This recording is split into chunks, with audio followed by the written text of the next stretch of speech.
ఇచ్చాడు, అక్షర శక్తిని ఇచ్చాడు. ఇదంతా కూడా ఈ పిల్లలకి ప్రబోధం చేస్తే నా దేశం ఎంతో బాగుపడుతుంది. రేపొద్దున వాళ్ళు అభివృద్ధిని గురించి మంచి జ్ఞానులు అవుతారు, మంచి దేశభక్తులు అవుతారు, దైవభక్తులు అవుతారు, సత్యాసత్య వివేక స్వరూపులు అవుతారు. లేదు ధర్మ అసత్యాన్ని ఎదుర్కొనేటువంటి ధీరులు అవుతారు, వీరులు అవుతారు, సౌభాగ్యవంతుల కింద నా దేశం ఇటువంటి రత్నాలతోటి ప్రకాశిస్తుంది. అది నా యొక్క దాంట్లో ఉంది. నేను తయారు చేస్తాను ప్రొటెక్షన్ చక్కగా తయారు చేసేటువంటిది. నాకు సరిపోయేంత ధనం, ఆ దాంతో నీకు తృప్తి కాదు. నీలో స్వర్గం ఉద్భవించిన సోమర్థనం ఉద్భవిస్తే కుటుంబట్లు పడుతూ బోధిస్తాం. స్వర్గం వచ్చిన మార్పులు ఎలా వేయాలా, ఎలా తెలుసుకోవాలా, ద్వారాగా ఎలాగ ప్రైవేట్ చెప్పాలా, ఎలాగ ఇది అని. ఆ ప్రైవేట్ అయినా చెప్తావు కానీ డబ్బుకు ఆశించి అక్కడ మాత్రం వాళ్ళు ఏ లెక్చర్ ఎక్కడ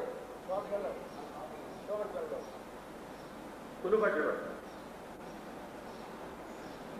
దాన్ని కూడా తొలగించి దివ్య దృష్టి నుంచి నీకు ఇంకా బద్ధకం లేకుండా, దేహ బద్ధకం లేకుండా, సోమర్థనం లేకుండా నీలో ఏ బలహీనతలు అవుతూ ఉన్నాయో ఆ బలహీనతలకు అన్నింటినీ కూడా శక్తినిచ్చి వాటిని ఏం చేస్తాయి, అట్లా హరింపజేసి ఫలావంతుడి కింద నీ హృదయాన్ని మానసికంగా ఫలావంతుడి కింద, ధీరుడు కింద ఇటువంటి భావాలు సద్భావాలతోటి చక్కగా అప్పుడు ఆ పిల్లలందరినీ కూడా చక్కగా నీ బిడ్డలకు మళ్ళీ బాగు నీ బిడ్డలకు మళ్ళీ భావించి ఆయన చక్కగా ఉద్యోగించి చక్కగా ఎవడెవడ మందబుద్ధితో ఉన్నాడు ఆ మందబుద్ధి కలిగినటువంటి కుర్రాళ్ళకు చక్కగా బోధిస్తూ, మందబుద్ధి లేనటువంటి ఇంకా సుఖతనం వాడిపిస్తూ, ఆ పిల్లల్లో ఎవడెవడికి ఏ విధంగా బోధించి వాళ్ళని ప్రజ్ఞావంతుడి కింద తీర్చిదిద్దాలో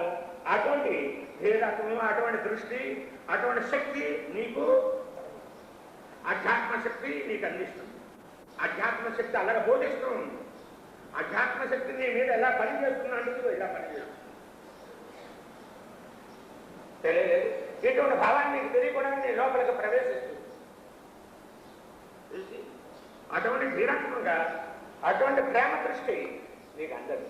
అధ్యాత్మ శక్తి ఏం బోధిస్తుంది, ఏం పని చేస్తుంది అన్నట్టు.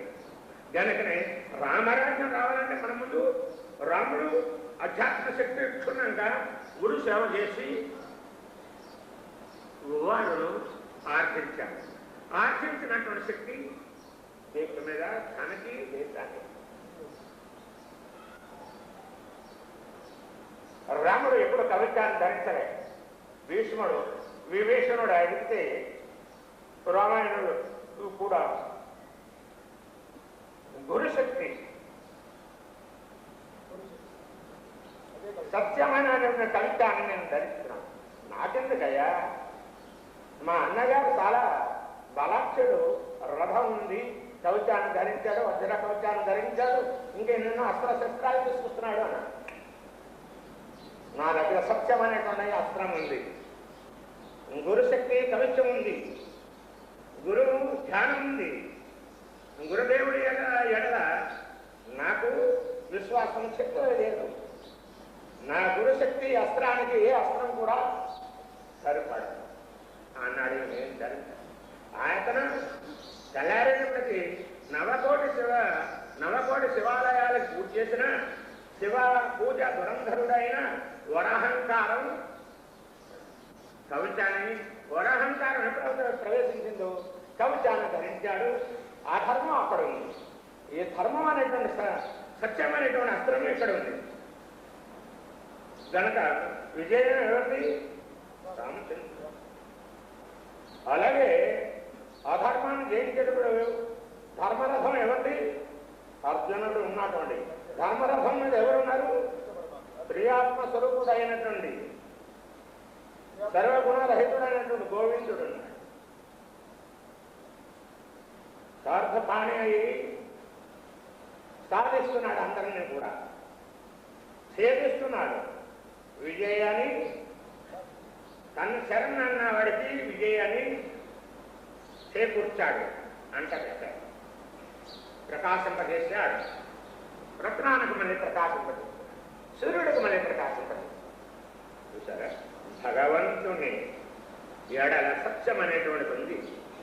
సత్యం అనేటువంటిది నీకు లేకపోతే లేకపోతే. నమ్మినవాడు బంగారు పిచ్చుతాడు, నమ్మినవాడు బూడిదే, ఎత్తుకోతలే. 2వ రోజునో 3వ రోజున ఎత్తేస్తారు కదా, ఎత్తుకోతలు. నమ్మిన వాడికి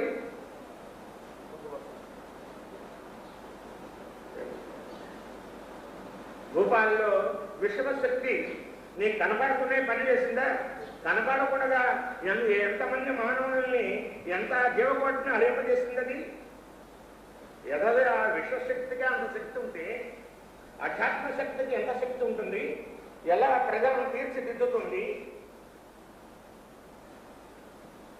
ఎలా ప్రజలకు శక్తిని ఇస్తుంది? ఒక్కొక్కడు ఏం చేస్తున్నాడు? ఆ శక్తిని ఇస్తుంటే పాడు చేసుకుంటున్నాడు. రాక్షస ప్రవృత్తితోటి, అజ్ఞాన ప్రవృత్తితోటి ఆ అనంతమైనటువంటి, శుద్ధమైనటువంటి, పవిత్రమైనటువంటి శక్తిని అలాగ వినియోగం చేసి పాడు చేస్తున్నాడు. అది వినియోగం చేయకుండా చక్కగా, దుర్వినియోగం చేయకుండా అది చక్కగా జీవకోటికి చక్కగా ఆ శక్తిని సన్మార్గ మార్గంలో ప్రయోగం చేస్తే ఎలా ఉంటుంది? దుఃఖాన్ని కూడా రహితం చేసి ఆనందాన్ని ఇస్తూ సకల జీవకోటిని కూడా రక్షణ జరుగుతా ఉంది. ఈ రెండింటికి అజ్ఞానానికి, జ్ఞానానికి మనసు కారణం. ఈ మనసు ముందు కంట్రోల్, ఈగోలో సత్వ 0. ఏమైపోతుంది? మనోలయం ఉంటారు. దాని మనోలయం అయిపోయినప్పుడు శాంతం నదిలో మునిగిపోతావు. ఇంకేముంది? శబ్దం ఉందా, రూపం ఉందా, ఏముంది? అలాగే పరమాత్ముని మీద సంపూర్తిగా నీ మనస్సు అంటే అప్పుడు నీ మనసు శుద్ధ అయిపోతుంది. తెలియలేదు ఏమైపోతుంది? ఒక గురువు గారి దగ్గర 2 శిష్యులు ఉన్నారంట. 2 శిష్యులు ఉంటే ఆయన, ఒరే ఈ బొగ్గులో ఒక తెల్లటి పదార్థం ఉంది అంటే, ప్రథమవాడ ఈయన పక్కువలో అడుగు వేశాడు మా గురువు గారు. బొగ్గులో తెల్లటి పదార్థం ఉంటుందా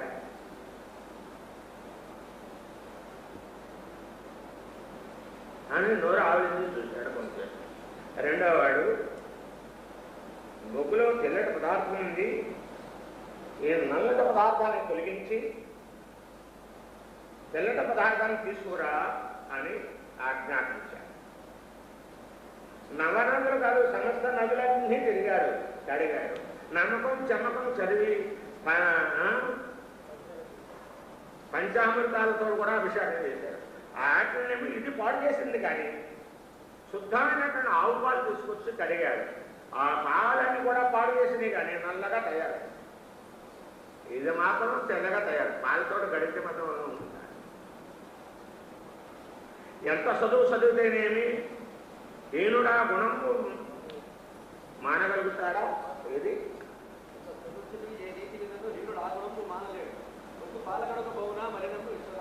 అని మనం ఏమన్నా యోగి గారు సెలవిచ్చి ఉన్నారు.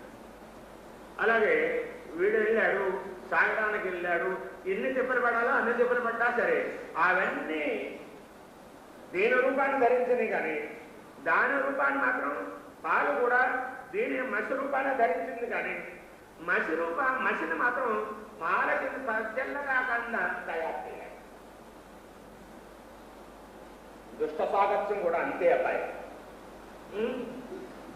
తప్పుడు సలహాలు ఇస్తారు, 25 ఇస్తారు. చూసాడు ముందు వీడి కీర్తి ఇదంతా చూసి వారం లేక స్నేహితంగానే ఉండి వీడిని తప్పుడు పట్టించి అడవిలో పోతు ఏనుగా, ఆడ ఏనుగా పోతు ఏనుగా ఎలా అయితే కూతురు పడేస్తుందో వీడియోగా అది కూడా దుష్టుడు సాగత్యం కూడా అంతే. జోలగొండ తెలిసింది. అంతే సజ్జన సాగిత్యం నిశ్చల తత్వానికి తీసుకెళ్తుంది. నిశ్చల తత్వానికి తీసుకెళ్తే అక్కడ ఏం జరుగుతుంది? జీవన్ముక్తి, జీవానికి జీవుడికి ఆనందం కలుగుతుంది.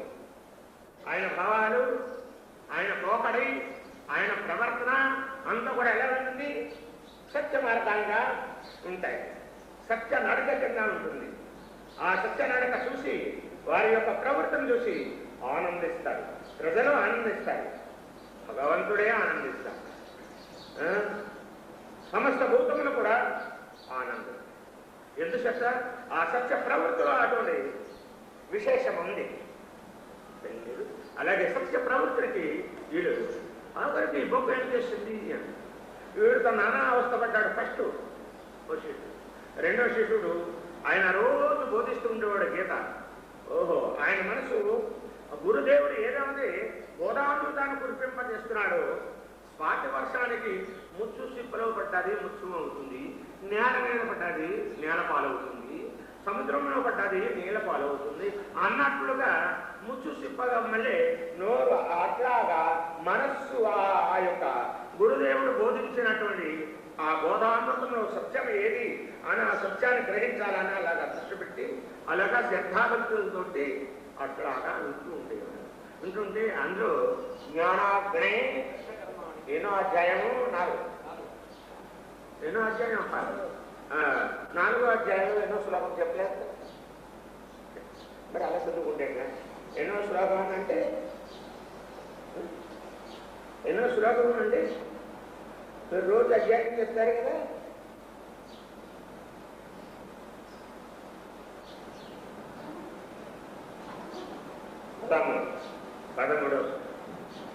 పదమూడు ఆ మూడింటిని కూడా 13వ శ్లోకం ఏం చేస్తుంది?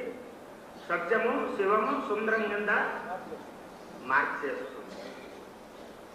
సత్యము సత్వ రజో తమో గుణములని ఎలా ఏం చేస్తుంది? సత్యము శివము సుందరం కింద మార్చేస్తుంది. మార్చేయగానే మీ హృదయం ఆనందాబ్దిలో వాళ్ళ గనక అట్లాగే జ్ఞాన అగ్ని తదగా కర్మ అని గురుదేవుడు చెప్పారు కనుక అగ్నిలో తోటి దీని అభిషేకం చేస్తే ఏమైనా అవుతుందని అప్పుడు అగ్ని ఉత్పన్నం చేసి ఆ అగ్నిలో ఈ బొగ్గు లేదు, అందులో రాక్షస బొగ్గు అనుకోండి, రాదు ఏ బొగ్గు అయినా అనుకోండి, రాదు కరబొగ్గు అనుకోండి, తీసుకెళ్ళి అందులో వేస్తే ఏదైనా సరే పేడన వేసినా సరే దాని తెల్లడి పదార్థం దాంట్లో ఉండేటువంటి కలుషాన్ని వాసనాన్ని పురుగులు ఆడేటువంటి పురుగులు సంకల్పం పురుగులు అనేటువంటి పురుగులు వీటిని అన్నింటినీ కూడా హరింపజేసేసి ఆనందమైనటువంటి తెల్లటి పదార్థం దాంట్లో దాన్ని మాత్రం అగ్ని అప్పుడు పొట్టను కట్టాడు. ఇంత బుక్కు వేస్తే ఇంత బూడిది వీబోది కింద తెలియదు. అదంతా తీసుకుని చిన్న పొట్టను కట్టుకుని ముందు ఆయన వెళ్ళాడు. ఈయన బాగా చదువుకున్నాడు, జనామటి సకల శాస్త్రములు సాంగోపసాంగంగా చదివాడు. విద్యార్థి మంచి పండితుడు అని మంచి పేరు ఉంది, ప్రచండ మహాపండితుడు అని ఉంది. కానీ గుణరహితుడు అవ్వలే, వేషత్రయములు రహితం అవ్వలే. ఇతనిలో ఎవడు? ప్రథమ మనుషుడు. ఆ గురుదేవుడు చెప్పినటువంటి ఈ చెవుని వింట ఉండవారు, ఈ చెవుని ఈ రెండు చెవులు ఎందుకురా అంటే వింటందుకు ఒకటే వదిలేస్తందుకు ఒకటే అని చెప్తాడు వాడు. తెలియదు అట్లాగా అనేటువంటి వాడు.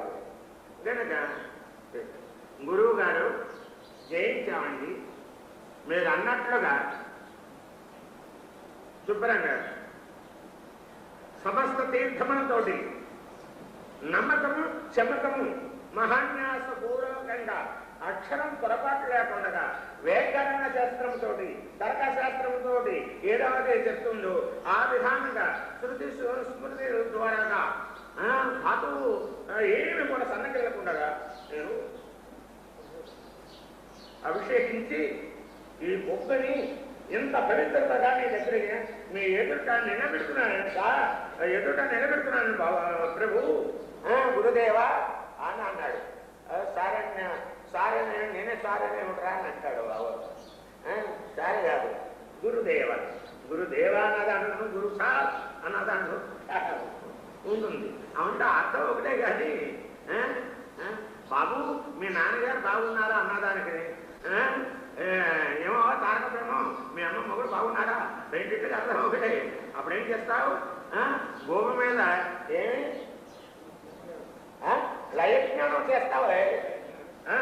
లయజ్ఞానం ఏది తెలియదు. ఇంకా వీటి మీద విమానం మొత్తం చేస్తావు. ఏమిట్రా ఏమిటి పేరుతున్నావు? నోరు నాలుగు శుద్ధి చేసుకోను గనకనే శబ్ద శుద్ధి అవ్వాలి అన్నాడు.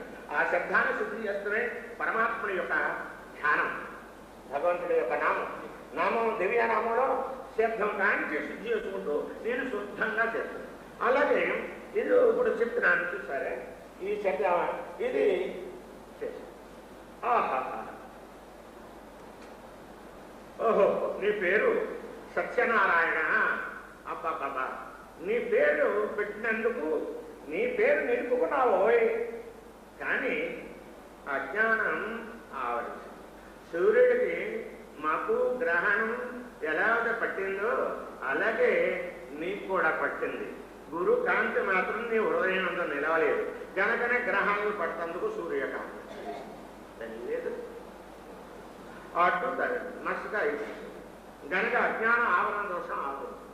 విద్యుత్ దీపాలకు ఏదైనా అడ్డు పెడితే ఇంకేమో అవతల కాంతి కానీ సద్గురు కాంతికి ఆత్మకాంతికి ఏది అడ్డు లేదు. అడ్డుని కూడా ప్రకాశం పడేసుకుంటూ కూర్చో ఉంటాం. వీళ్ళు విశ్వాస శక్తిని బట్టి ఉంటుంది. అట్లాగనే అన్నాడు చాలా సత్యం వెరీ గుడ్ సత్యం నువ్వు చాలా బుద్ధిమంతుడవా. నీ సాహసం పడటం వల్ల ఏంటి సైన్సిస్టు కనుక నాకు కూడా ఆంగ్లేయ భాష అప్పుడప్పుడు మాటలు దొరుకుతున్నాయి. మధ్యకాలంలో అవగాహన చెడకమని నన్ను తినకున్నాడు కనుక అలాగా అప్పుడప్పుడు దొరుకుతున్నాయి కనుక ఇచ్చిన పట్టుకోకండి అనవసరంగా. నీ మాతృభాషను ప్రేమించు, నీ మాతృభూమిని ముందు ప్రేమించాలి. సరే దాన్ని అలా వచ్చేసేయండి గనక వీడేం చేసాడు చాలా బుద్ధిమంతుడవు నీవు ఆనందం. ఇక వీడు ఆనందానికి ఉప్పొంగిపోయాడు. మనం గురుదేవుల దగ్గర ఇచ్చినటువంటి ప్రశ్నకి మనం తగిన ఆన్సర్ ఇచ్చామన్నమాట. మనం పాస్ అయిపోయామన్నమాట. మనం గెలిచామన్నమాట.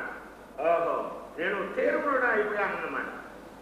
ఈ విద్యలో ఉత్తీర్ణుడు అయిపోయాను. నా గురుదేవుడు ఆజ్ఞాపించిన దాంట్లో ఉత్తీర్ణుడు అయిపోయాను. సరే అలా అన్నవాడు సరే రెండవవాడు ఉన్నాడు వీడు. ఇతని పేరు వెంకన్న. వెంకన్న నువ్వేం చేసావయ్యా అని అన్నా. ఎవరు? నాయన వెంకన్న నువ్వేం చేశావు, ఎలాగ ఆచరించావు, ఏం చేశావు? స్వామి నాకు ఈ తీర్థాలతో వీటితో ఏది లేదు. మీరు ప్రతి నిత్యము కూడా ఏడు అలా నవ్వుతున్నావు, నన్నేమన్నా నవ్వుతున్నావా అప్పుడు నేను చెప్పింది నవ్వుతున్నావా? కనుక ఏం చేశావు అని మీరు రోజు ప్రబోధం చేస్తూ ఉండేవారు. ఏది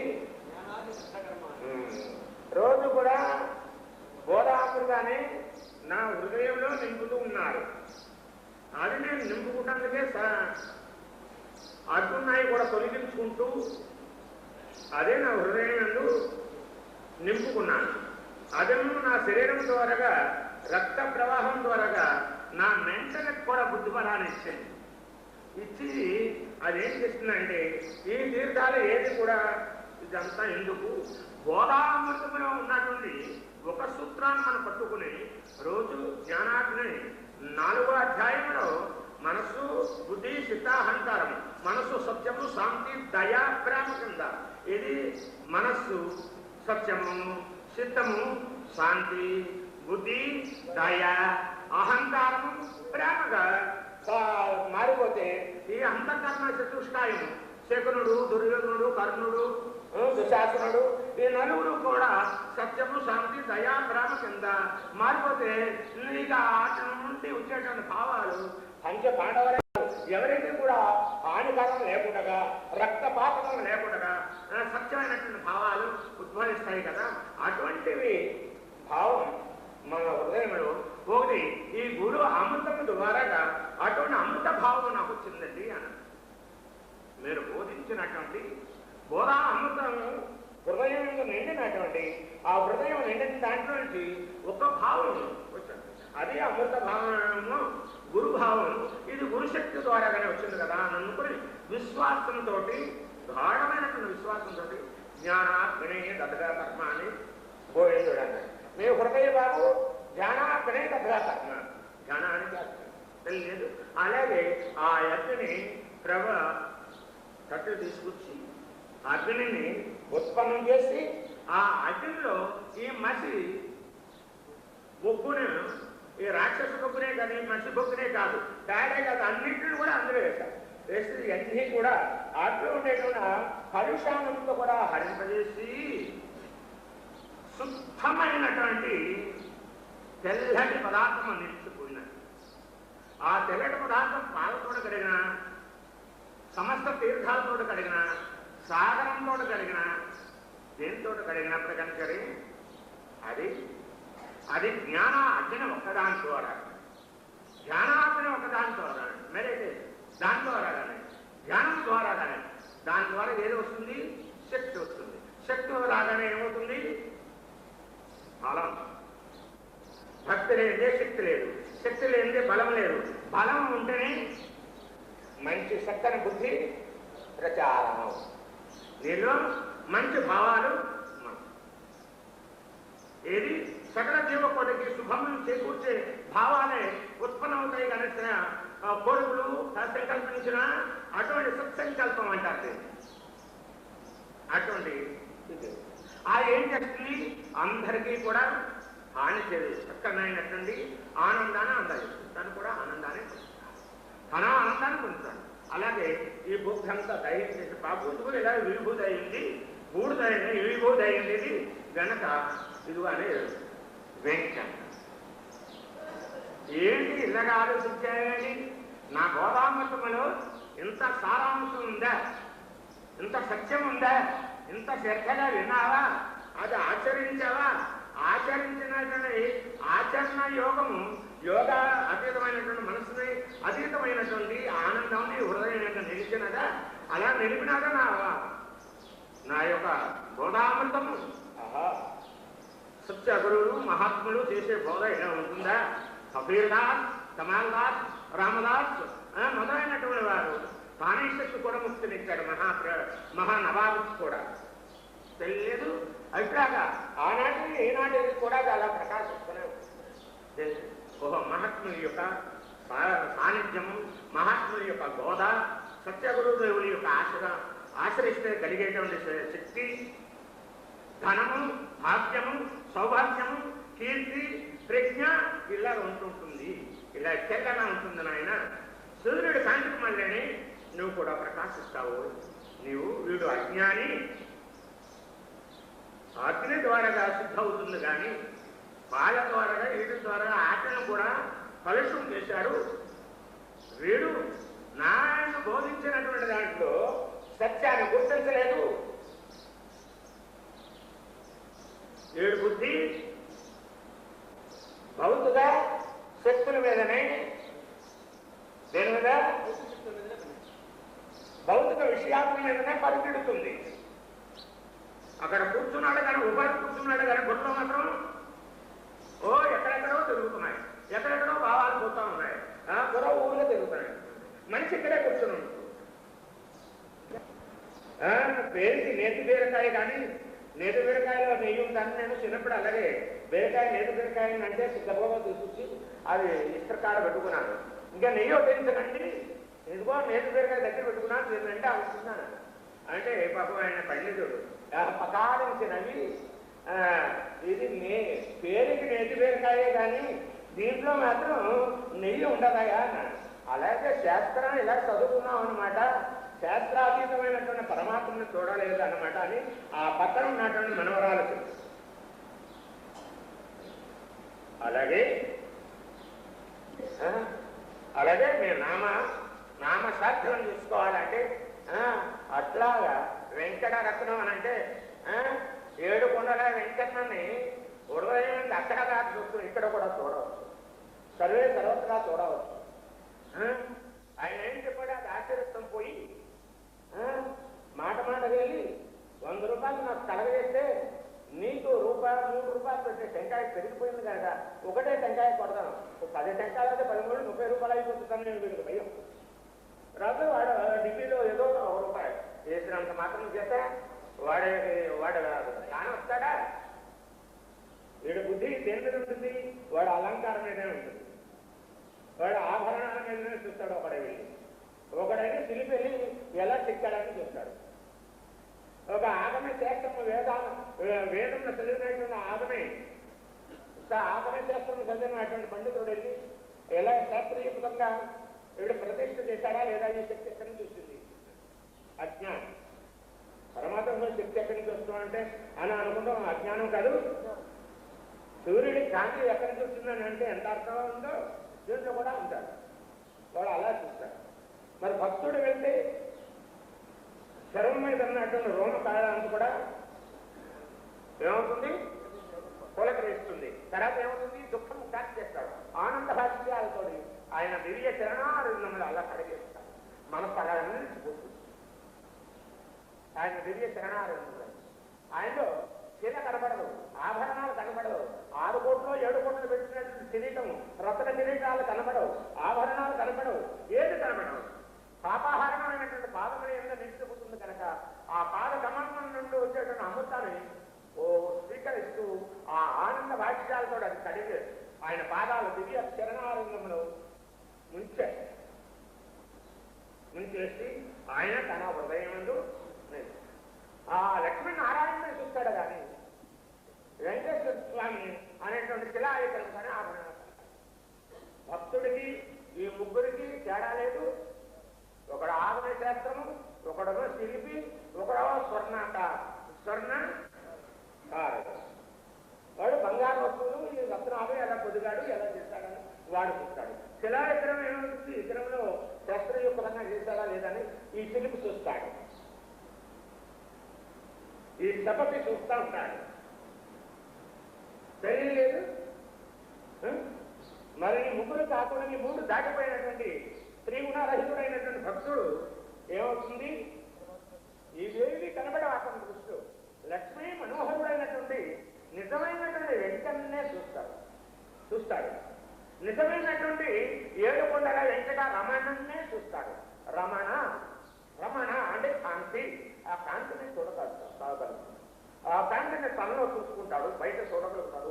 అందరిలోనూ కూడా సర్వభూతములను కూడా అటువంటి కాంతిని దర్శిస్తూ అటువంటి ఆత్మ దర్శనాన్ని దర్శించుకుంటూ ఆత్మానందమే ఆనందం, ఆత్మ సుఖమే సుఖము, ఆత్మ రతే రతి. ఇవన్నీ కూడా దానికి తప్పినటువంటి అన్ని కూడా ఈ బాహ్య ప్రపంచ విషయాల ద్వారా వచ్చేటువంటి అతి యొక్క సుఖం క్షణికమైన చూడదు.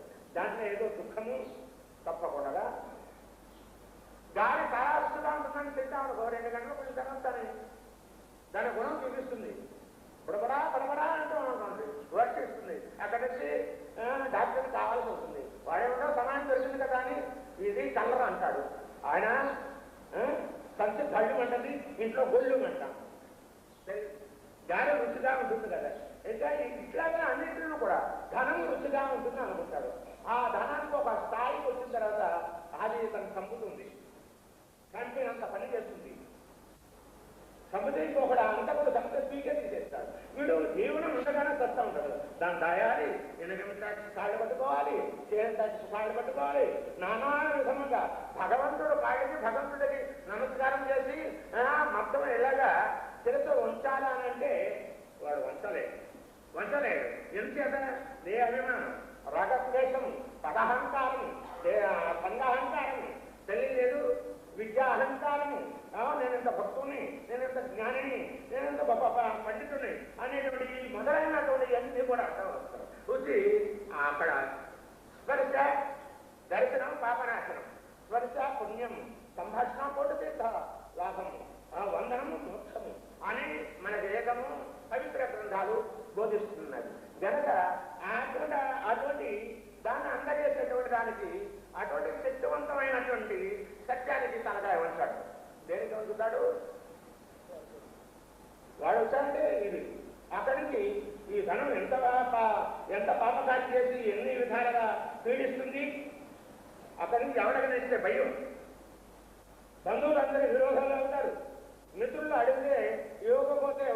చేయకపోతే వాడు విరోధం అవుతాడు.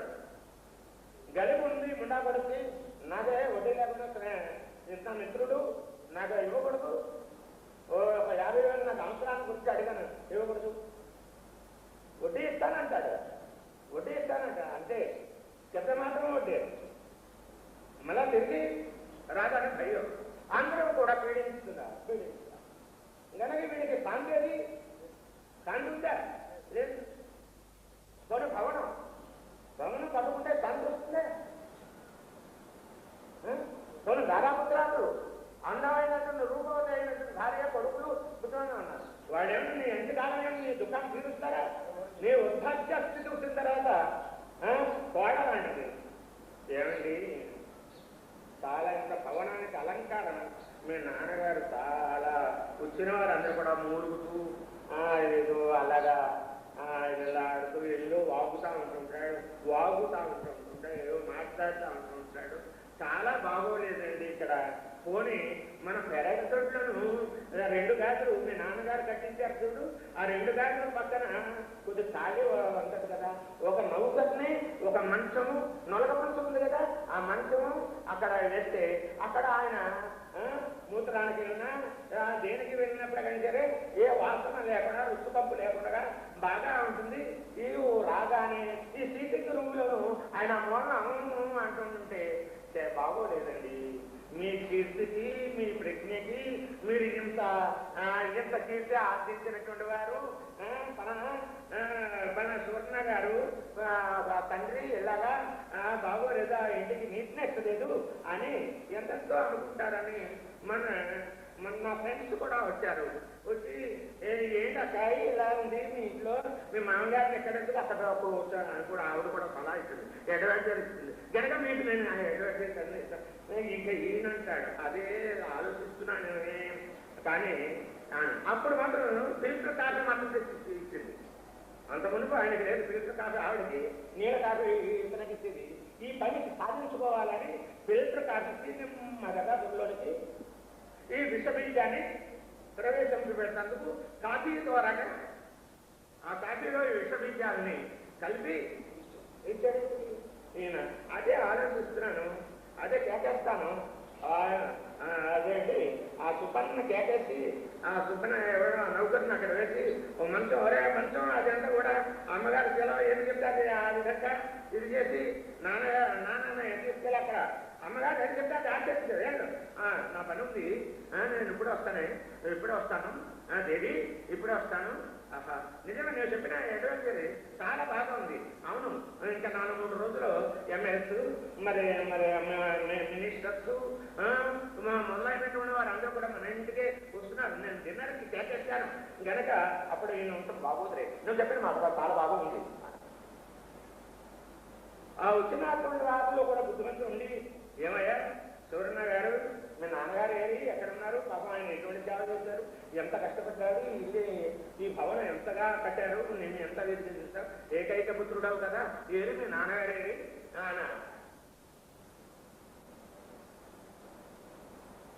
భార్య ఎంత చూస్తున్నాడు ఇతను సమాధానం. నాన్నగారంటే లోపల గదిలో ఉన్నారు. ఆయన జోలు ఎందుకంటే మీరు ఈ డిన్నర్ ఆరగించండి అన్నాడు స్త్రీయుడు. ఎదుగో ఎలా ఉంటాం దారాపత్రాలు ఈ ప్రేమ అంచేది దివ్యనాథుడి యొక్క ప్రేమే సుస్థిరమైనటువంటి, ఆచార్యుడి కృప సుస్థిరమైనటువంటిది. ఈ దారాపత్రాలు మీ మిత్రులు వీళ్ళందరూ కూడా మీ అంత్యకాలమైనంత కానీ మీ వృద్ధాప్య స్థితిలో కానీ మీకు సేవ చేయాలంటే ఈ ఆవరించుకుంటారు. సత్యం తర్వాత ఆ భవనంలో ఉంచాలంటే మురుకు కంపు వస్తుందని అంటారు. తెలియదు చాలా ఎవరించుకుంటారు తెలియలేదు. ఇది దీని యొక్క రహస్యం. గనక అధ్యాత్మ శక్తి అలా లేదు, ప్రేమ ఒక్కటే. దాని ప్రేమ ఎలా ఉంటుందో తెలుసా? చెరువులో నీరున్నంతసేపు చేపలు, నాసులు, కమలాలు, మరి చేపలు అన్నీ ఏ వస్తువులు కావాల్సిందంటే అన్నీ దానికి దాంట్లో చేస్తారు. తామర కమలాలు కూడా చేస్తారు, నత్తలు చేస్తారు. ఆఖరికి గొడ్లు కూడా పశువులు కూడా వెళ్ళి నీరు తాగుతాయి. ఆఖరికి మానవుడు కూడా అక్కడ వెళ్ళి చల్లగా ఉంటుంది కదా అని ఆ పైన మీద ఉన్న తుమ్ము కూడా అలా పడుకుని దాహమైనప్పుడు దాహం తీర్చుకుంటాడు, ఆనందాన్ని పొందుతాడు, ఆ చల్లటి వాయువులకు చక్కగా పరుగుతాడు, నిద్ర పడుతుంది. ఇతడికి ఎంతో అందజేస్తుంది ఆ చెరువు. ఇది ఆ చెరువులో నీరే ఎండిపోయిందనుకో, నత్త కానీ తామరాకు కానీ ఆ చెరువు కట్టకి ఆ గొడ్లు ఏంటి పశువు కూడా, పశువు ఉన్నారా, పశువు కూడా కదా, ఈ పశువు కూడా, నరులు కూడా, మానవుడు కూడా దానికి వెళ్ళి తొంగు చూడమండి తెలియదు. అలాగే ఇప్పుడు హెడ్ మాస్టర్ అనుకో, అందరూ కూడా మాస్టర్లు, మీ శిష్యులు కురవాళ్ళందరూ కూడా హెడ్ మాస్టర్ గారు అంటే కడగడా అనుకుంటారు. మీరు హెడ్ మాస్టర్ నుంచి తొలిగిపోయిందా అనుకో, మీరు హెడ్ మాస్టర్ గారు కదా అనుకో, అప్పుడు మామూలే. ఇంట్లో ఈ పిల్లలే చూస్తూ తప్పు ఇంటి కాదు, తారాపుత్రాలు కూడా అలాగే తేలిగ్గా చూస్తారండి. పిల్లలు కూడా తేలిగ్గా చూస్తారు. ఈ వ్యామోహంలో పదవులో ఉన్నంత చెప్పి నేను నానా విధములైనటువంటి విధిగా ఆహం పెరిగిపోతా ఉంటాను. అది దాన్ని కూడా లేకుండా ఎంత విద్యుత్ అంత నిరాకారిగా ఉండాలి. నిరాకారం నిరాకారం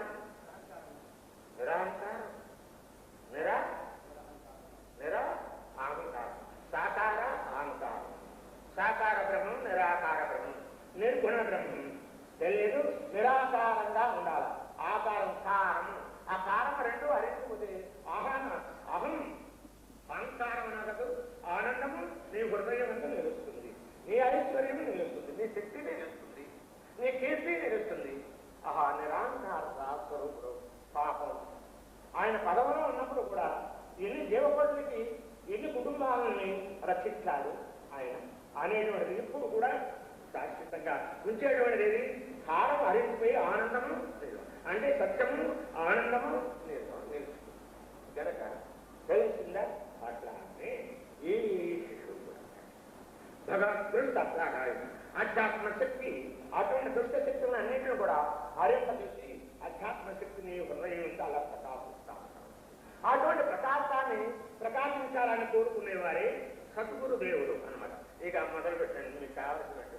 నేనేదో మీకు అడ్డం వచ్చి ఇంతవరకు ఆటం మీకు అడ్డం వచ్చి పైన మరి మీరు ఏదో ఉపన్యాసం ఇస్తుంటే మీకు అడ్డం వచ్చి నేను ఇంతవరకు దాకా ఏదో పోరు కొట్టించాను, ఏమనుకోకండి. ఆ పోరులను పదార్థం నీచ పదార్థం ఉన్నప్పుడు అది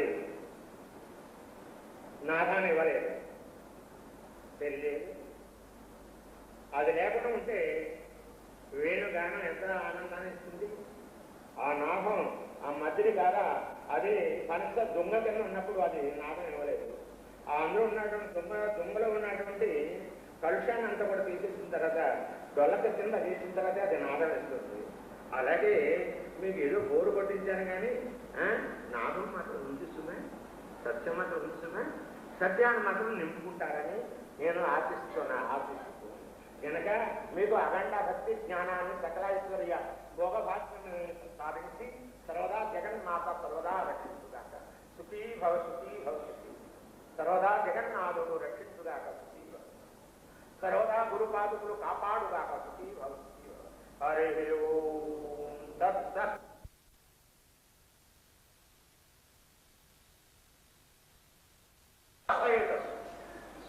అర్థం చేసుకున్నావు కదా, బాగా వినిపించుకున్నావు కదా.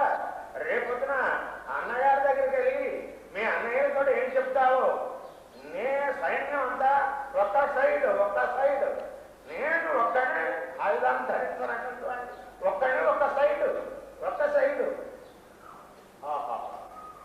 ఆ పరమాత్ముడి యొక్క దివ్యానుగ్రహానికి పాత్రుడైనటువంటి తన బిడ్డ నుంచి ఎంత చక్కగా జ్ఞానం తనకి మనసుకి తన మెంటల్కి బుద్ధి బలానికి అందేలాగా చెప్తున్నాడో చూశారా? సైన్యం అంతా ఒక సైడు, రారాజు ఒక సైడు. వింటున్నావా రారాజు? వింటున్నావయ్యా అన్నాడు. ఊపు తగ్గిపోయింది పడుతుంది. ఈయన అర్జునుడికి నేను ఒక్కడే ఒక సైడు ఆయుధాలను ధరించినటువంటి గొల్లవాడిని, అనామకుడైనటువంటి నేను ఒక్కడే ఒక సైడు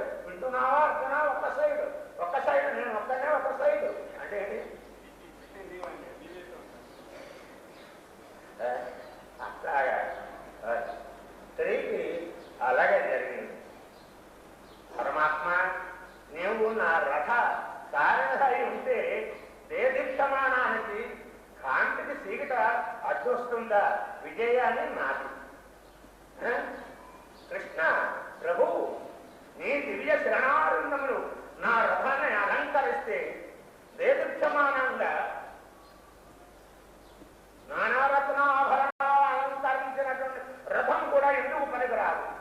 ఆహా, ఇంద్ర నీలమణి జగదేక వీరమణి అయినటువంటి కృష్ణమణి ఆయన నా హృదయంలో అలంకరించాలి, నా హృదయమయందు అలంకరిస్తే నీకు కావాల్సింది ఇంకేం కావాలి కృష్ణ? ఓ దేవదేవ అని నీవే కావాలయ్యా. అయ్యయ్యో అతనా బాగా ఆలోచించుకోకుండా పొరపాటు పడ్డావు. ఈ పొరపాటుతో వీడికే యాభకాయంత ఏడుంటే నీకు కూడా ఏడుందా క్షత్రియుడు? అయ్యయ్యో అంటే ఇతనికి ఇంకా మాయ అహంకారంగా కన్నేసేసాడు. సేవ సావాస దోషం ఊరుగానే పోతుందా? మందే విజయం అని అన్నాడు. చెత్త ఇంతమంది ఉంటేనేమి గాజురాలు గంపెడి ఉంటాయి, దాని మధ్యన ఉండేటువంటి మణికి విలువ ఉంటుంది. కానీ రత్న పరీక్షకుడు వస్తే దానికి ఇల్లు ఇస్తాడు, కానీ దీనికి ఇల్లు ఇస్తాడా? దీనికి ఎవరు రత్న పరీక్ష తెలియనటువంటి అజ్ఞాని ఇల్లు ఇస్తాడు. ఇది రాయి. అలాగే భక్తుడుకి భగవంతుడి యొక్క దివ్య శరణానందములకి ఆయన నామానికి విలువించి ఆ భగవాన్ దృష్టిలో నేను నిలిస్తే చాలు. ఆయన అభయ కిరణాల్లో నా జీవితం సాధిస్తే చాలు అందులో. ఆ ప్రభు యొక్క ఈ 8 కోట్ల 7 కోట్ల 8 కోట్ల జనాభా దృష్టిలో పడి ఆహా ఏంటంటే చలికాల మధ్యన బియ్యం పోస్తే నలిపోయి ఏమవుతుంది? పిండి అవుతుంది. ఆ మధ్యన గుర్జు ఉంటుంది, ఆ గుర్జును ఆశ్రయించింది నలగదు.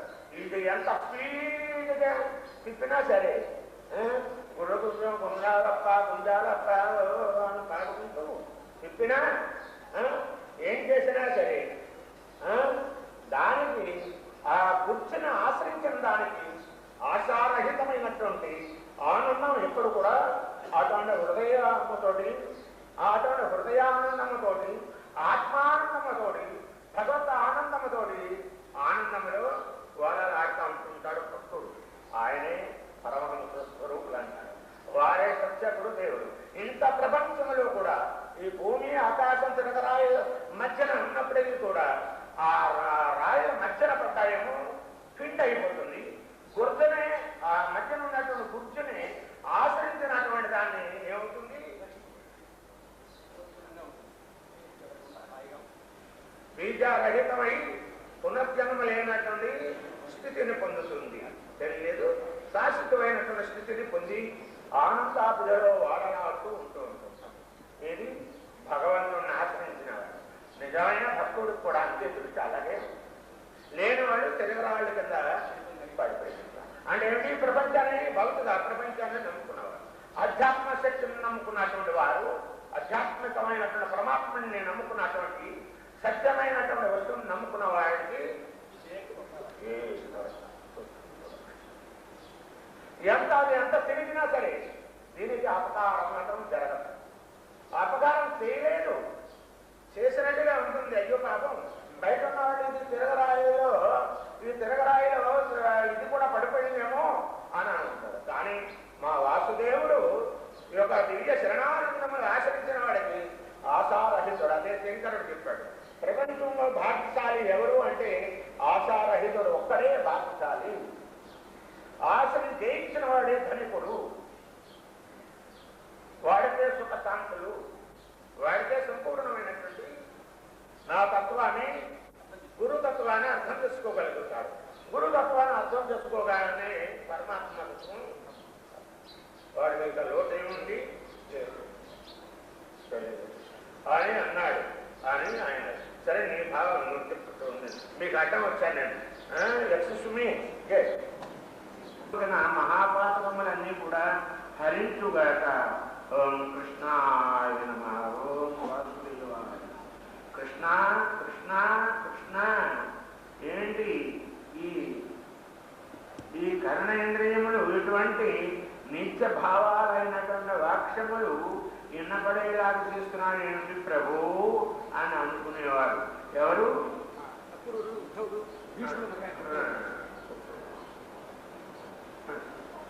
తక్కిన వారందరూ కూడా ఏమనుకున్నారు? అలా అలా రైట్, మేము కూడా అదే మీ పావులం చెందిన వాళ్ళమే, దుర్యోధన వర్గానికి చెందిన వాళ్ళమే మేము కూడా అనుకున్నవారు ఒకరు భీష్మాదుడు, మరి ద్రోణుడు మొదలైనటువంటి అక్రూరుడు, విదురుడు, ఉద్ధవుడు, రాధ, ద్రౌపదికి చెందిన పావుకు చెందిన వారు. వారు జగన్ మూడవస్థలో చెప్పిన వారు నమ్మరు, వీరు మూడవస్థలో చెప్పినా తెలియదు కనుక అట్లాగని అప్పుడు నమ్మారు. అప్పుడు అనుకున్నారు రెండు చెవులు రెండు ముక్కులు ఇది ఉంటే ఇంద్రజాలం మహేంద్రజాలం చెందినటువంటి వాడిని ఏది పిచ్చిముండేవాళ్ళు ఏదేమిటి ఇలా పైస ఎక్కువైంది కోసం పైస తలకి ఎక్కువ వాడు తపస్సు చేసుకుంటూ కాలం మీద వ్యర్థం చేసుకుంటున్నారు ఆ ఋషి పొంగవులు, అందులో వీళ్ళు ఒకళ్ళు అని అలాగే లెక్క వేసి జమ కట్టారు. కానీ నిత్యకాలంలో జమ కట్టుకునేటువంటి సాత్విక దృష్టి వాళ్ళకి రానేలేదు కదా. వచ్చిందా? రాలేదు. ఇస్తే బాగా చూడదు. అసలు యుద్ధం ఎందుకు జరుగుతుంది? శాంతి భద్రతలతో సర్వ జగత్తు కూడా చక్కగా ఉండండి. రాయభారం కలిగినటువంటి మహా ప్రపంచానికి అధినేత అయినటువంటి పరమాత్మ స్వరూపాన్ని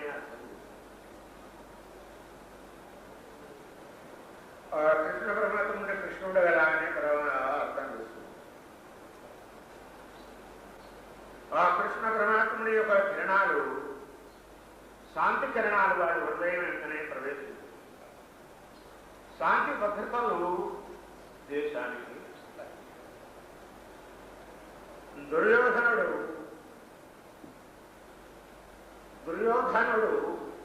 ధరణ పాలనకి ఎంతో తేజస్సు.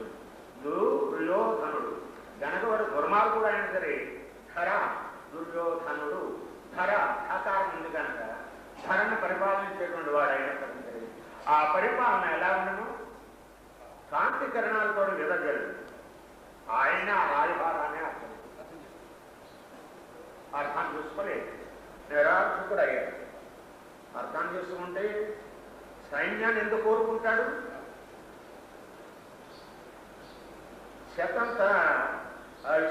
సైన్యాన్ని కోరుకుంటాడా? అతను సత్యము అతనిలో ఉండేటువంటి విశ్వాసం సన్నగిల్లిపోయిన తర్వాత చిన్న నది కూడా పెద్దగానే బరువుగా ఉంటుంది. మనకి ఫలంగా ఉన్నప్పుడు 25 సంవత్సరముల వయసులో ఉన్నప్పుడు బస్తాను ఈజీగా ఎత్తేయగలుగుతాం. 64 పనులు కలిగిన బస్తా ఈజీగా ఎత్తేయగలుగుతాం. ఆ వ్యక్తి బలహీనుడైనప్పుడు ఏమిటి చూడు ఒడ్లు కూడా బస్తా కూడా చూడు అంటే 5 నిమిషాలు రాస్తుంది. నాకు తెలుసు. మీరు రైతులు ఎవరైనా ఉన్నారు? నేను దాటుతున్నాను మీకు తెలుసా? నా దగ్గర ఎందుకు ఇంకేనా శక్తి లేదు, దానికి శక్తి లేదు, ఎక్కలేదు.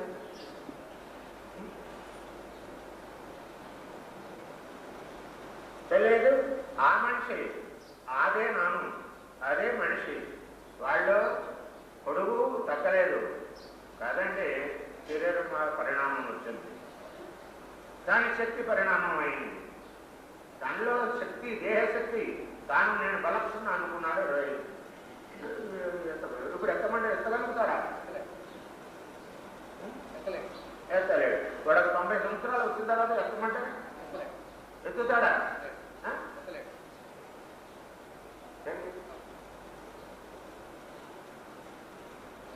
తెలుసుందా?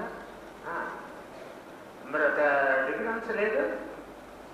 అట్లాగని మరి వీడేం చేశాడు?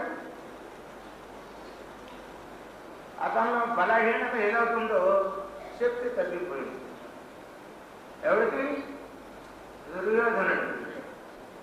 శక్తి లేదు, జ్ఞానశక్తి లేదు, భక్తి శక్తి లేదంటే శక్తి రాదు. పరమాత్మ యందు భక్తి లేదు, దురహంకారి. లేకపోతే రక్తపాతానికి ఎందుకు ఒప్పుకుంటాడు? వచ్చినాడు ఎవడో అర్థం చేసుకును అర్థించును. ఆనందము నిలయమవును, తన దేశం నిలయం, తన హృదయం నిలయమవును.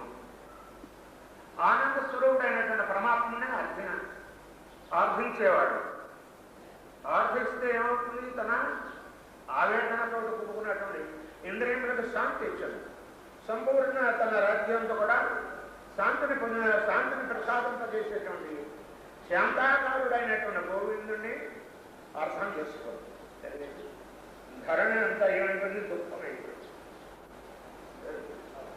అలాగే అతనికి ఎందుకు అర్థమవుతుంది? దుర్మార్గుడికి భక్తి అర్థమవుతుందే, దుర్మార్గుడికి అధ్యాత్మ శక్తి అర్థమవుతుందే.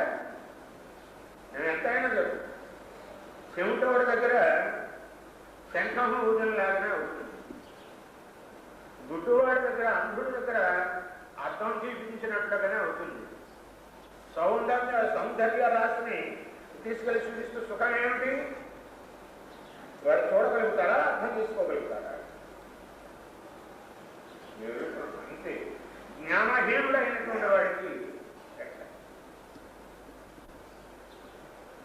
అజ్ఞానికి భక్తి అలవాటు పడుతుందా? విషయాలు అలవాటు పడుతుంది. భక్తి భవబంధముల నుండి భవబంధముల నుండి రక్షించేటువంటి పరమాత్మ యందు మనసు నిలుస్తుందా? వ్యసనాలయందు దుర్వ్యసనాలయందు మనసు నిలుస్తుంది. సజ్జన సాగత్యం రుచికరిస్తుందా? దుర్జన సాగత్యం రుచికరిస్తుంది. దుర్జనుడు ముఖస్థుగా ప్రవహించినటువంటి భాష, సాహిత్యం అవి బాగా అతన్ని మనసుని ఆకర్షించగలుగుతాడు. సన్మార్గుడు అయినటువంటి సత్యాన్ని బోధించేటువంటి సన్మార్గుడు యొక్క సత్యబోధ, సత్యవాక్యము ఈ దుర్మార్గుడు బదులు అది తెలుస్తుందా? అర్థం చేసుకోగలుగుతాడా? చేసుకోలేడు. ఈ డిఫరెన్స్ అజ్ఞానుడి సజ్జనుడికి దుర్జనుడికి అంత డిఫరెన్స్ ఉంటాం. అలాగే ఆ పరమాత్మని మనం అర్థం చేసుకోవడం చాలా కష్టం. ఆయన లీలలు అర్థం చేసుకోగలిగారా? అప్పుడు గోపికలు మాత్రం, రేపటి వాసులు మాత్రం, ఒక్కొక్కప్పుడు ఉద్ధవుడు మాత్రం అర్థం చేసుకున్నాడా? తర్వాత చెప్తాను, గతుండే అడగండి. తెలియదు. అక్రూరుడు మాత్రం అర్థం చేసుకోగలిగాడా? మన బలవాడే అనుకుంటా, కానీ మహాభక్తుడు అయినప్పటికీ మాయ అంత భట్టంగా ఉంటుంది. అటువంటి పరమభక్తుడు అయినటువంటి మన జ్ఞానాన్ని అయినప్పటికీ బాలుగా ప్రతిష్టకు చూస్తూ ఉంటుంది. కనుక జాగరవుతుందా? కనుకను ఆవిడేదో చెప్పింది అనుకోండి, చెప్పే అని కూడా తలకాయ ప్రశ్నించబడు. ఏమిటా మా క్లాస్మేట్ మాట మేట మేట మీట మేట అంటే గడ్డి మేట రాబోతే గొప్ప వాళ్ళు ఇసుక మేట్లే. మేట అంటే అసలు ఏంటి? మీనింగ్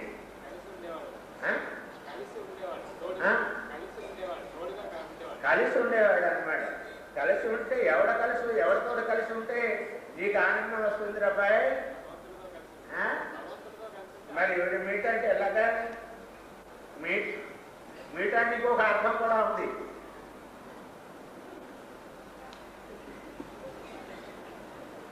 గుడ్డలు వేస్తున్నావు ఇప్పుడే, గుడ్డలు వేస్తున్నాడు. ఆ వేస్తానంటే నువ్వు వెళ్ళ గుడ్డలు వేస్తావు. అలాగే మీట్ అంటే గుడ్డలు వేస్తున్నాడు వాడు. నువ్వు గుడ్డలు వేస్తే నేను తెచ్చిపెట్టగలవు, గుర్తు. కానీ గుడ్డలకు కూడా అందనటువంటి పదార్థం ఒకటి ఉంది. అదే సత్య పదార్థం. అదే కృష్ణ పరమాత్ముడి యొక్క ఆచార్య దేవుడి యొక్క తత్వం అటువంటిది.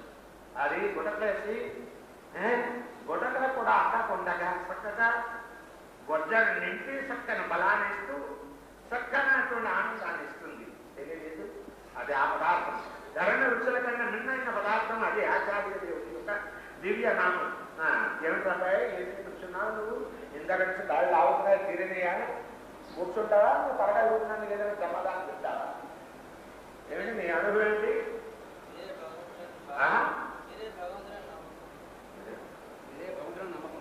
ఎలా? 2 పాయింట్లు ఉన్నాయి, 2 చేతులు ఉన్నాయి, నీకంటే దరిచేత ఉన్నాను చూడు. అలంకారం ఉంది, మరి నిండా చక్కనటువంటి గొలుసులు వేసుకున్నాను. ఏంటి? ఏం ఆపదలు? నాకు వినపడతాం లేదా? గట్టిగా చెప్పాను ఇప్పుడు. ఎలా రక్షించారు? భగవంతుడు రక్షిస్తాడు. అప్పుడు తెలియలేదు, అప్పుడు తెలియలేదు కనుక అప్పు తీసుకున్నటువంటి ఎక్కొడతావా, ఇస్తావా? నమ్మకం భగవంతుడి దాకా వెళ్ళక్కర్లేదు. మీరుండగా భగవంతుడి దగ్గరికి వెళ్ళక్కర్లేదు. అంతేదా మీ అమ్మాయి అలాగే చెప్పింది. మీ ఇంట్లో అలా గొడవలు పడ్డారు. నేను అక్కడ ఉన్నాను చూసావా? నా ఇందా కృష్ణుడు అన్నట్టుగానే ఉంది.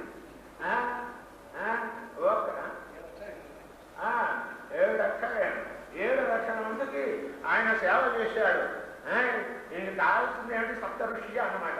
7 ఋషులు ఏదైతే ఆర్జించారో ఆ తేజస్సు, తపస్సులో ఈ తేజస్సు ఏది? పరమాత్మ వస్తువు. అటువంటి పరమాత్మ వస్తువుని నేను కనుక్కున్నానని చెప్తున్నాడు మనం ఆయన. అటువంటి పరమాత్మ వస్తువు ఈయన కనుక్కోలేదు, అమ్మాయి నిర్ణయం.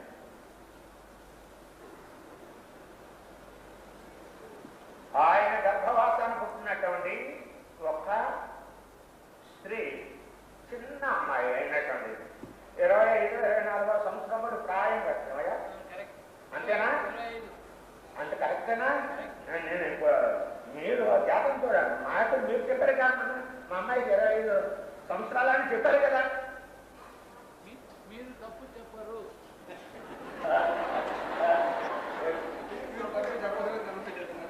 నేను తప్పులు చెప్తే మీకు ఇలా ఉంటుంది. నేను నాకు ఈ అవస్థ ఎందుకు? మీ తప్పులు నేను దిద్దుకోమని చెప్తాను కానీ నేను ఇక్కడ ఒప్పుకుంటాను.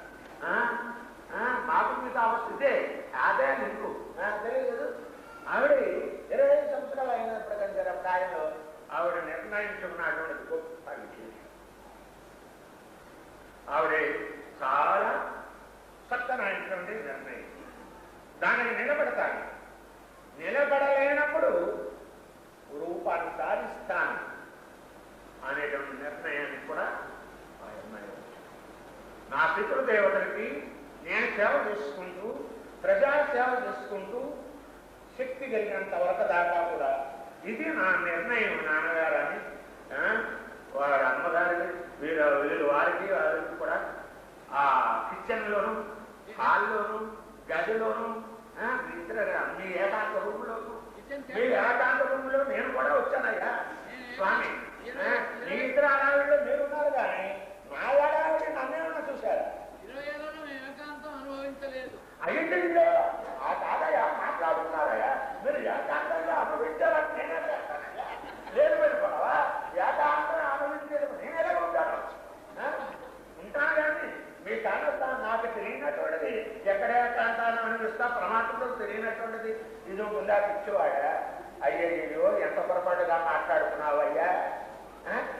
అయ్యయ్యో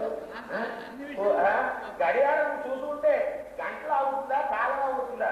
మీకు ఏది దేహం నొప్పి వస్తుందా, ఏది వస్తుంది? పాపం మీరు లేవలేరు, కూర్చోలేరు, ఇది చేయలేరు. బాగుందయ్యా, నాకు తెలుసు తెలుసు.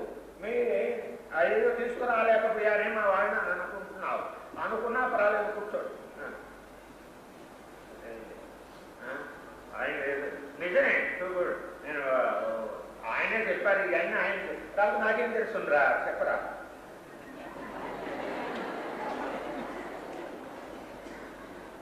వాళ్ళందరూ ఆడ మీటింగ్లు అంటే నాకేమో తెలుసుందా? నేను వాళ్ళంటే ఆయన ఇల్లు ఎక్కడ ఉందో నాకు తెలియదు.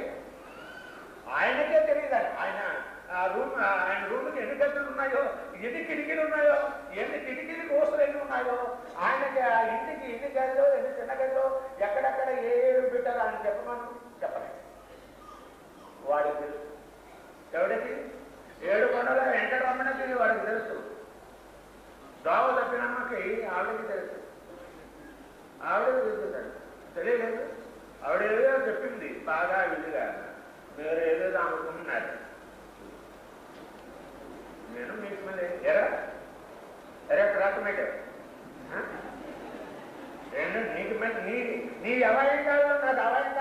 కూర.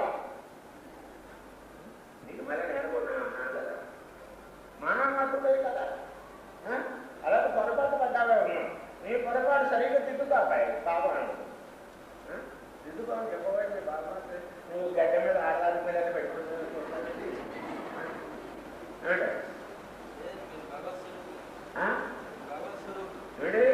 మాకు అర్థం కావట్లే, ఎలా అని అర్థం చేసుకున్నావు అని అడుగుతున్నాడు మీ బావమరిది.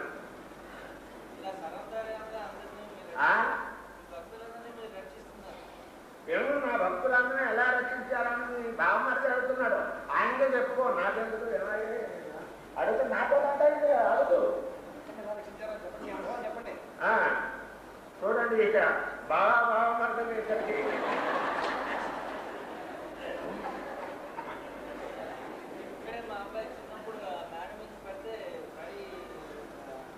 ఏంటి మీ అమ్మాయా? మీ అమ్మాయా? ఏడి వాడు ఇప్పుడు ఏం చేస్తున్నాడు? ఇంజనీర్ చదువుతున్నాడా? ఏం చేశాడు? ఏది ఏడ్రా బొరయడురా?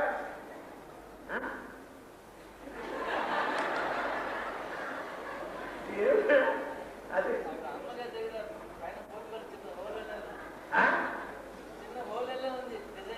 ఏమిట్రా? ఏదో మా నాన్నగారి దగ్గర నువ్వు అలాగనే పడ్డాయి అని ఏడుస్తాం. ఏది ఏమిటి?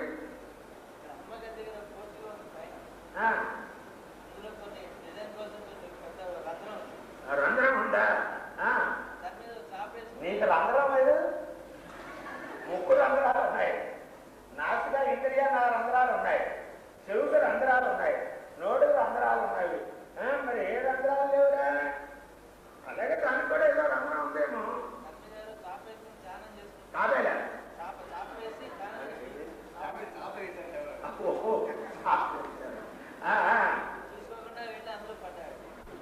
చూసుకోకుండా వెళ్ళి వాడు పెద్దోడేమో అప్పుడు చిన్నాడా? మేడం చూసేయాలనుకున్నాడు మాకు అర్థం కాదు. ఏం చేశాడు?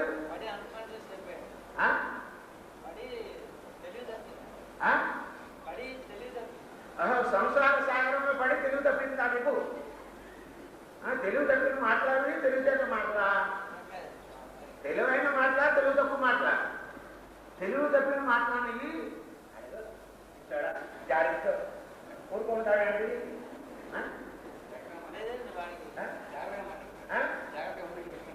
వీడు బామరుతులు ఏకమైపోయారండి.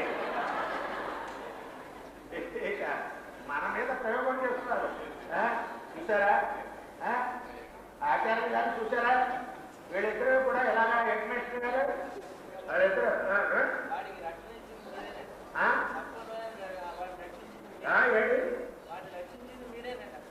ఎలాగా?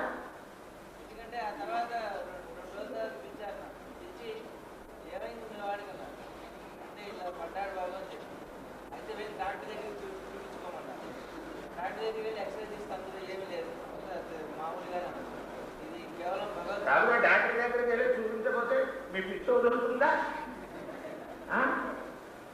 ఎవరో రక్షించాడో వాడిని తెలుసుకోగలుగుతావా?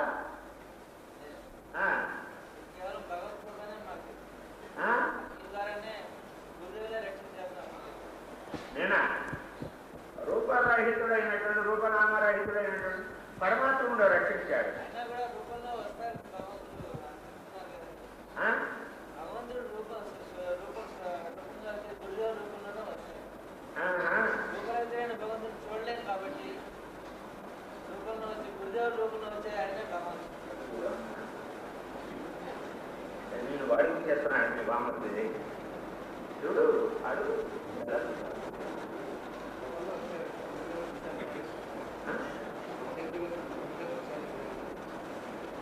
ఆ నమ్మకం ఉందా వాడికి? ఉందా? ఉందా? ఉంటే నీకు ధన్యం ఎందుకురా? ఆ ధన్యం మీద నీకు